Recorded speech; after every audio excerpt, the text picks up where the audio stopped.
Your market news now. Asian share markets fell as investors brace for U.S. and Chinese inflation data. Geopolitical tensions are also on the radar as disruptions in the Red Sea raised oil prices and shipping costs in Europe. Meanwhile, emerging market assets had a tepid start to the first week of 2024 on investor caution on rate cuts after a strong end to 2023, and the latest economic data has been unable to alleviate the cautiousness. Also, market participants will keenly watch U.S. inflation data to assess the path for rate cuts. The rand is down 0.4%, and that's extending the declines, having lost 2% in the previous week.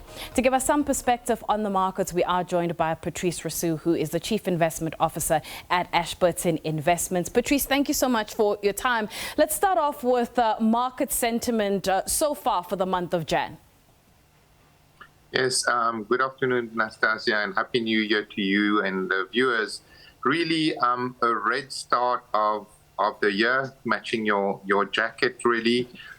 We see a reversals of the gains that we've seen for most of last year with the Magnificent Seven, the so-called mega caps in the NASDAQ leading the decline. We've already seen these shares down 3.5% year to date compared to 1.5% decline in the S&P. And the Chinese market is also not helping us, being weighed down in terms of the sentiment on tech stocks, which is dragging the JSE down alongside it. So all around, quite a poor start of the year. And as you said already, the market bracing for the CPI releases in the US later in the week. We'll touch on that in a bit, but what's your assessment of the relationship between, what we're seeing when it comes to yields and stocks at this point? Yes, I mean, that's a very good point. I think the markets really got a win in its sale in the final quarter of the year with US bond yields dropping from a short-term high of 5% to closing below 4%, although that has reversed a little bit. Now the bond yields are closer to 4%.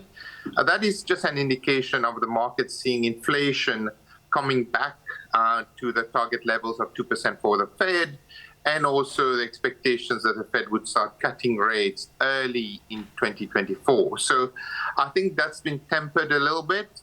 I think we've seen very strong data releases, and the market is saying maybe they've been too hasty in terms of factoring in these early rate cuts at the end of the first quarter from the Fed. Let's bring things locally for a bit, and I want to talk about Tiger Brands, and we're going to put a chart on screen for the viewers to have a look at that performance. Over the past 3 months, Tiger Brands is up about 35%, trading just above 200. And I mean, it's still half of what it was back in January 2018 when it was at around 400 Rand. Since the changing of the guard, what do you make of Tiger Brands versus its peers here? Yeah, I mean, as you show rightly, I mean, strong move from the 145 Rand levels to close the year at about 200, still down year on year. But I think the market is looking forward rather than back. The results that they published in recently for the year were actually decent. I mean, they were close to flat numbers, but some issues in the grains and groceries division. But I think this is where the new CEO and new CFO are going to focus their efforts. A new CEO, as you know, is appointed on the 1st of November, Mr. Kruger, and he's talked about how the margins and the focus must be put on the milling and baking division. This is an area where Tigers used to be the strongest. And I think, I mean, most of the viewers would know of the Albany brand. And I think looking forward, the market is saying that Tigers is really likely to turn the corner from what we've seen, with some improvement expected, but execution is always key in this instance.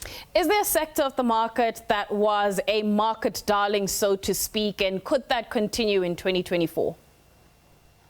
Yeah, very interesting question. We've seen the gold sector really coming massively in favor. I mean, the last quarter, the gold price went from $1,800 an ounce to closing over 2,000. Really, there was some anxiety around what was happening in the Middle East, and that's pushed the number of the gold shares higher. I mean, we've seen Harmony almost double for the year. We've seen Gold Fields up 50% for the year. Although, I mean, that also linked with the weakness in the dollar. So a lot of it will be a function of where the dollar goes. With interest rates likely to be cut, that's likely to mean a bit of a weaker dollar and a stronger gold price going forward. So that might continue, but these shares have moved up strongly, as I mentioned already, especially almond. We have U.S. earnings season to kick off on Friday for the fourth quarter. How high is the bar for this quarter compared to other quarters? Yeah, it's a good point. The four major U.S. bank kickoff. JP Morgan tends to be the bellwether stock in the sector, the largest bank in the U.S. also. They have benefited from having bought First Republic Bank earlier in the year. So I think what you're going to find is earnings are likely to plateau after a very strong performance. I mean, JP Morgan is up by about a third for the year. So we'll get mixed results. We expect Bank of America to show earnings down. So that will be a bit of a mixed bag, also a function of their bad debt starting to tick up now that the economy is slowing down. Patrice, let's leave it there. Thank you so much for your time. That is Patrice Rasoos, the Chief Investment Officer at Ashburton Investments. This week we are on course looking, of course, at the four Fed presidents who are going to be delivering their speeches. New York Fed President, that is, of course, John Williams. He's one is going to be likely the most influential, and that's because after the December Fed meeting that had penciled in an ample course of interest rate cuts this year, he was the first Fed president to douse those market expectations, saying, and I quote, "We aren't really talking about rate cuts right now." So the market will be paying close attention to what he has to say. We're going to take a quick break, and when we come back, we'll have more news for you. So stay tuned.